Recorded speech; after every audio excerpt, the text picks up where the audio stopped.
Excuse me, kati ogenda okumwetegeeza omanyina nti baba obutabo busobola okulabika. Akatabo ke Uganda tekabula. Kitegeera mukwano gwange. Akatabo ke Uganda tekabula. Kamanyikiddwa ensi yonna namba nti kabbulwa omukwafu.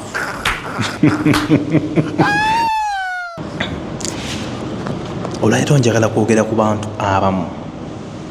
Abantu abamu mbantegeeza some category of people. Mujja kuba mwetegeera oba mujja kuba mwemanyi bulungi nnyo nga njagala kwogera ku bantu bano wammanga abatusanga ku mirimu gye tukolera. Si ffe tuba tubayise kituufu ate tebaba awo nga bagiridde ffe. These are the people abakusanga gy'okolera ne bakutawaanya mu ngeri ki. Njogera ku bantu bano abayita ku bisaawe oba alina gy'ayita n'akusanga eyo ng'alina kye yeetaaga naye n'atakunyega. Takubuuza, talina kyakunyega, talina kyagamba, talina kyakola na kimu kyonna okulaga nti anyway nina omuntu gwe nsanze bamuyita gundi n'egundi kintu bwe kityo. Kitegeera mukwano n'akuyitako makye bayita okukuyitako nga takubuuzizza. For instance, nina gye nkola abasinga mumanyi eyo, abalala bajja baboosa abategeera kye nkola. Bwe nti omuntu n'ajja mu kisaawe okola ng'omuntu yandibadde amuyambira ddala yeggwe kennyini naye n'akulala nti takubaze mu magezi nga bw'oli awo n'akuyitako takubuuzizza takunyize nadde ekigambo n'agenda n'abaako weyatuula n'asirika abika talina kyaliko akitegeera nga bwekitegeera kyaliko akitegeera.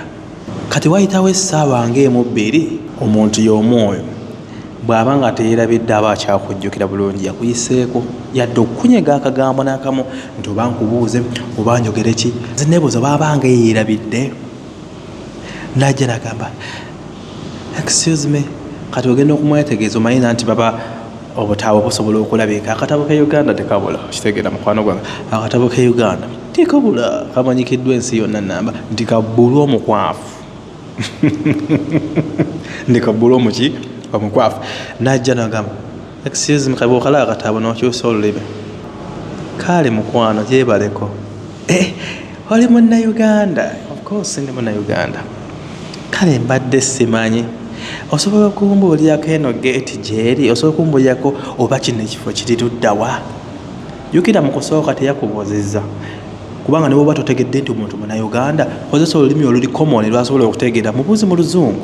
That's how you start communicating with some people. N'obajjamu emboozi oba n'obajjamu kiweetaaga. Kati ambuuza osobola okundagirirawo ku geeti eno gyeri oba ku kino ekifo wekiri? N'ogamba kandabe.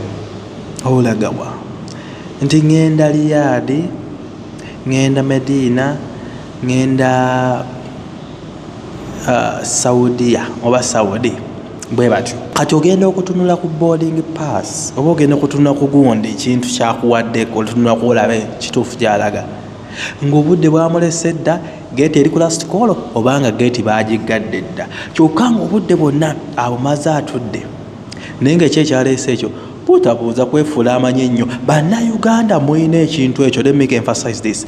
Mulina ekintu ekyo ekyokufuula abamanyi ennyo. And for you, you know. I don't need consultation. Seetaaga kubuuza. Mbuuza ngaani. Tomanyi gy'olaga gwe mulini gw'ogusoose naye akajanja k'olina n'akatijjo. Kyokka ennyonyi eba yamalese n'omulala munnange ennyonyi yakolese. Kakasa.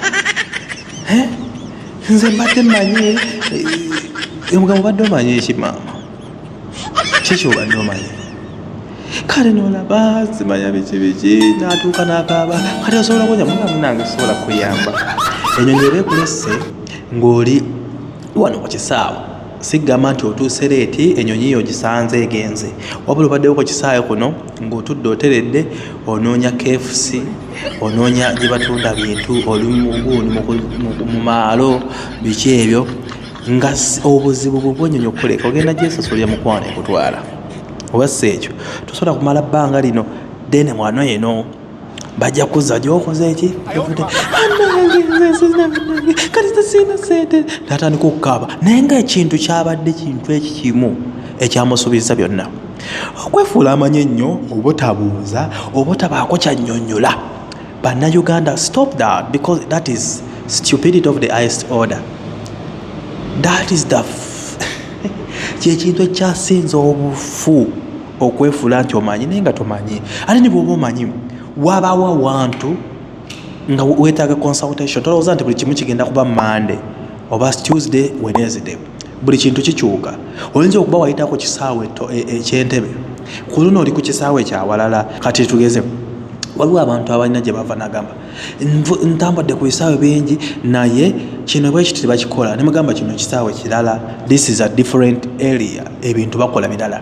Nti nga tebatukebera nyebe nti wano walala wano bakebera oshegera security purposes wano bikola oshegera naye ngekyo abadde alowooza nti bwe yayitako kyeri amanyi nnyo. Different areas zina different rules.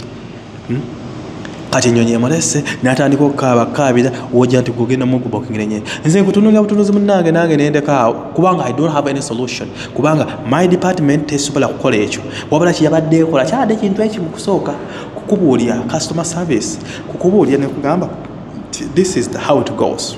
Bw'oba ovudde eno odda wano n'odda wano n'okola kino, that's it, that's the work I do. Newaganye kukikola mugole kubanga biseera bisinga kale tulina kali akantu akeefasa ne bannayuganda tebeefasikako mama Munnayuganda teyeefasikako tosobola kumwefasaako n'omusobola. Bale beemanyi nnyo ate si yalinnya ku nnyonyi ogusooka aba yeemanyi era bw'oba weemanyi naffe tujja kuba nga tulowooza omanyi munnanga ate tunaagamba ki gwe oba omanyi. Ekyo kibalemesezza okubaako we mutuuka awalala ne musubwa emikisa emingi kwefuula nti mumanyi naye nga temumanyi. Omuyimbi yabayimbe n'abagamba gwe bw'aba amanyi nti akola ki amanyi oba balina engeri bakayimba akategedde okategeera omuyimbi we yakayimba oyo amanyi nti amanyi oyo abeera omuyigirize naye yakola atya n'akola atya ekisa kirituuka ate neyekola atya kwegamba n'obeera tolina kyomanyi. You have to consult mikwano. Musubiddwa ebintu bingi just because mwefuula abamanyi naye nga temumanyi. You don't know anything. You do not know anything. Oh my God. Kabatuulemu manyi kagenda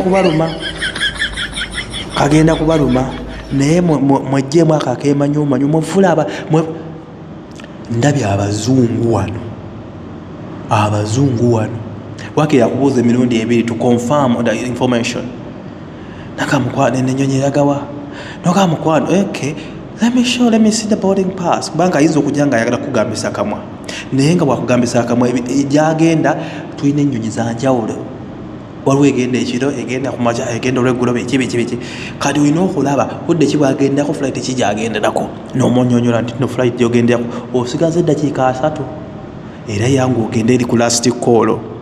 Nagamba nange thank you so much kati nzirawa dawano odde wano kigwe naye gwe n'ojja bw'otuuka mu kisaana olowooza nti oba otuuse wamwe kyokka okyayogerayo olugendo n'olatta tobooza bw'osanze ku kkubo tobooza abantu oyitako bayite n'osubwa n'ennyonyi n'otandika otukaabira.